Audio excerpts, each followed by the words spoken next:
Hello, my name is Aarav Sethi, and my mentor's name is Maria Kay. I'm currently presenting from Boyd's, Maryland, and my project is about understanding and combating fake news online. This topic specifically stood out to me because on social media, I've seen a lot of small itty bitty pieces of misinformation spread around on social media. So I was really curious about how deep and how serious this topic can be and why it's a problem.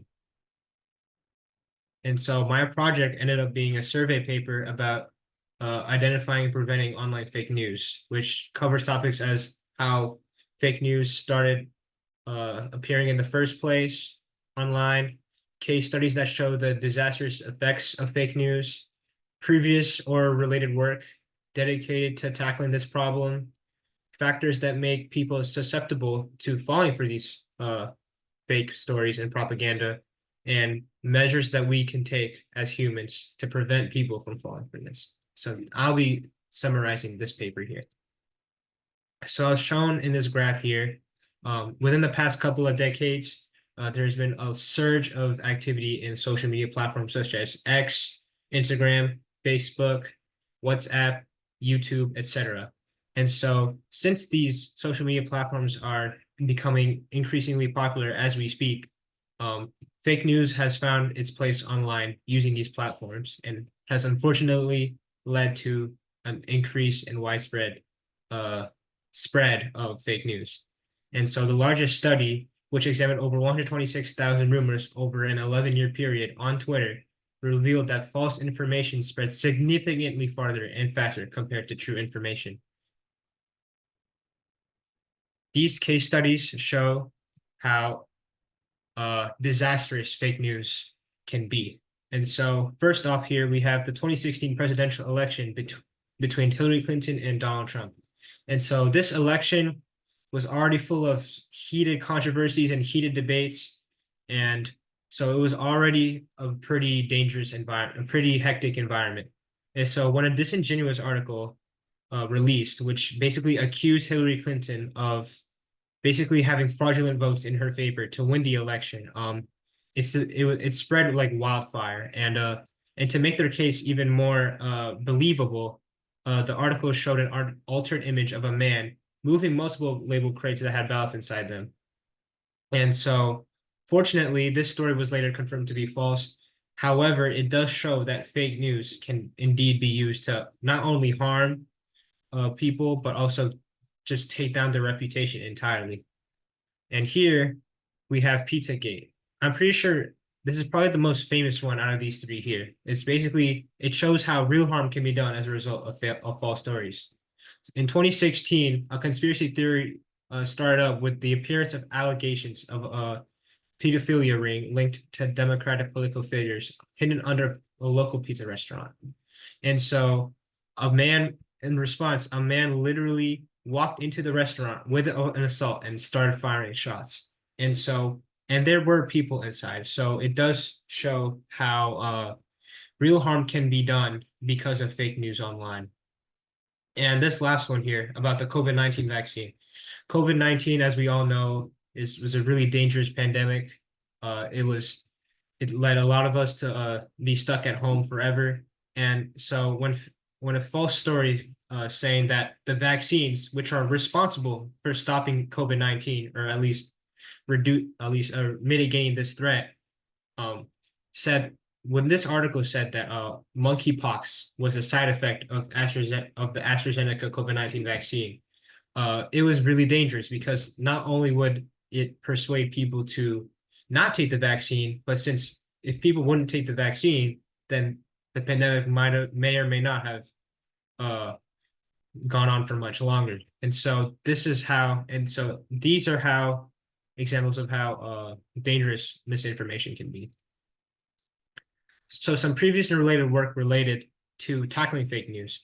First off, we have human fact checking, which is basically us humans going to these articles and basically cross-referencing to other more reliable sources to see if this article that we have here is fake or real. And so the main problem with this is since there's a lot of content for people to cover, it can be extremely overwhelming for the human brain. and it is a big opportunity for people to make mistakes because humans are imperfect. We all know this, and so it becomes a really big, major issue. And so here we have crowdsourcing, which is an evolution of human fact checking. However, this time instead of dedicated experts or organizations, it's basically just online communities in general, which debunk theories rather than subject matter experts. So anyone in a community can basically report false content they see online related to their community. So, for example, you have Wikipedia, where volunteers collaborate to maintain the accuracy of millions of articles because Wikipedia is basically sustained by millions of users around the world.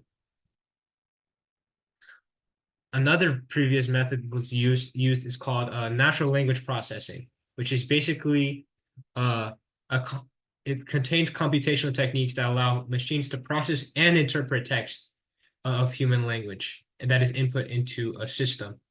So a common type of NLP method is sentiment analysis, which is basically used to analyze emotions in text. So if a news article is ridiculously negative and consistently negative, then it's probably suspicious of being fake, right? Because if it's that one-sided, then I think it's probably biased. So that's why it has reasonable suspicion for it to be further investigated. And however, there is a major problem with NLP methods. So if it doesn't have context, if the context is lacking, then the algorithms will interpret specific phrases such as idioms to be completely different than what they're intended to be conveyed. So here we have, for example, break a leg, an idiom. It basically means people say it to wish people good luck. However, if you take the direct word meaning, which is basically injure a limb, if you don't have the context, it will detect it as a negative connotation when in actuality it is a positive thing to say in most cases. Another another another previous method used was a graph theory. And people still, and this is still a really effective method today. So social graphs can effectively model social media networks. And so here is an example of a social media network where each of these circles here represent a node or one user, which is basically one person, which has a username, photo, other data, passwords, everything. And these three colors here represent three different communities. And these arrows here represent edges, which is basically different interactions between users, such as likes, retweets, comments, you name it. And so those are what the arrows represent. And you can see here how they're interacting with and how nodes are interacting with each other, whether it's in the same community or different communities. As blue community, there's a blue community, a red community, and a green community. And so, sorry. And so the researchers plot these nodes and edges onto graphs to detect unusual patterns to flag the potential spread of false information using these nodes and edges. Some factors on why a lot of people fall for fake news has a lot to do with psychological factors. Simple emotions can play a big role in decision making. And so any emotion, whether it's happiness or sadness or anger, can influence anyone's perception of fake news. So like the COVID-19 situation from before, it can cause a lot of anxiety. And so when someone really anxious sees the AstraZeneca monkeypox situation from before, and they might believe it's true because they're really anxious and they don't want to get monkeypox. And there's also altruism. So altruism is basically the behavior of helping others without expecting anything in return. It's basically kindness, right? And so, however, people abuse this kindness to, spread fake news. Because when people are altruistic, they might spread fake news if they believe it is beneficial to others. And so, in a qualitative study of a Malaysian population, many individuals basically were surveyed about their behaviors regarding the sharing of information on social media, and they found that since the unique culture and that the unique cultural factors in Malaysia significantly influenced the spread of disinformation on social media because a lot of unique cultural factors involved included altruism.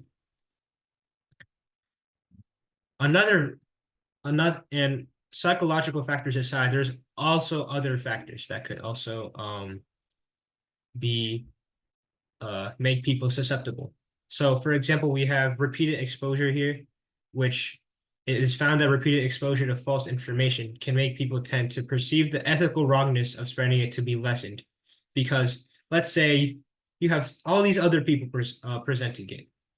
If I were to present, if also sharing it, if I were to also share it, I probably won't get called out for it because if I were to get called out for it, that means all the thousands and hundreds of thousands of people also sharing it would also have to get called out. And so that's another.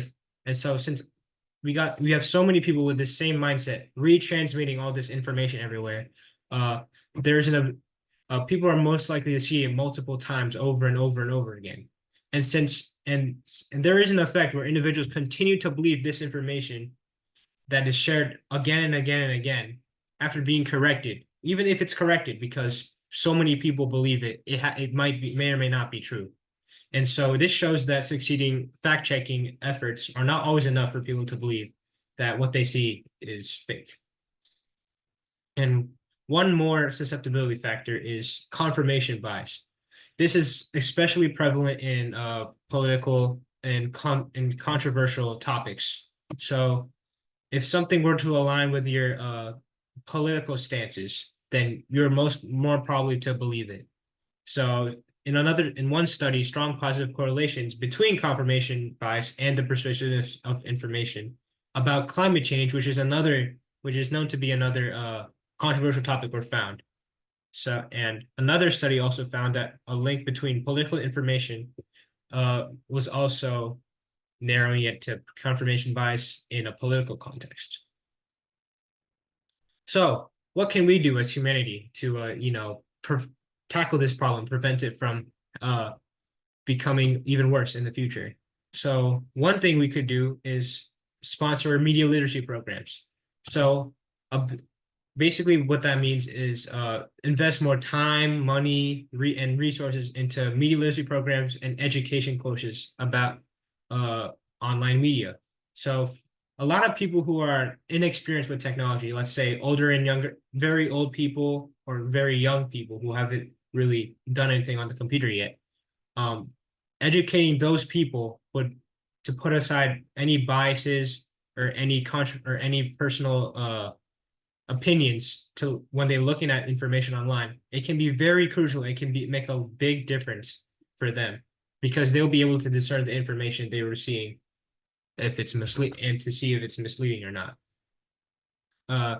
Utilizing modern technology is also a very viable option. So we have like NLP methods, it kind of utilizes artificial intelligence. However, these newer advancements in artificial intelligence, such as video and image analysis, they have opened many paths for systems to detect and flag fake news. And since AI is basically always self-improving, their databases are always, uh, remaining up to date. These systems can remain both efficient, effective, and reliable. And another thing that we can do is take direct action against social media platforms who are also accountable for the content they share on their platform. And so, since these platforms should be able, we should be able to hold these social media platforms accountable for their transparency and investment into methods and movements against fake news, such as strict moderation policies, moderating the content that they see online. If it's fake, get rid of it, right? Before it can cause a problem. Providing users with clear guidelines on how to detect and report misinformation. Maybe they can also help sponsor media literacy programs so more people can discern what they see online. And adjusting their algorithms to prioritize valid and reliable information. So more people can, like the study that we first saw, maybe real and valid information can start to spread faster than fake information. And ensuring timely responses to user reports can limit the spread of false information. and they can take action faster. So in conclusion, the rise of fake news is a very big issue and prevalent issue in modern society, especially online, and it threatens the reliability of information. And so tracing the impact and highlighting what we can do and highlighting the main problems of fake news, such as maybe deep fakes, and that which I can identify, which intensify the problem, can help us underscore and tackle this problem. And so the malicious spread of information underscores the many problematic effects that fake news brings to today's online world. These are my references. Thank you for listening.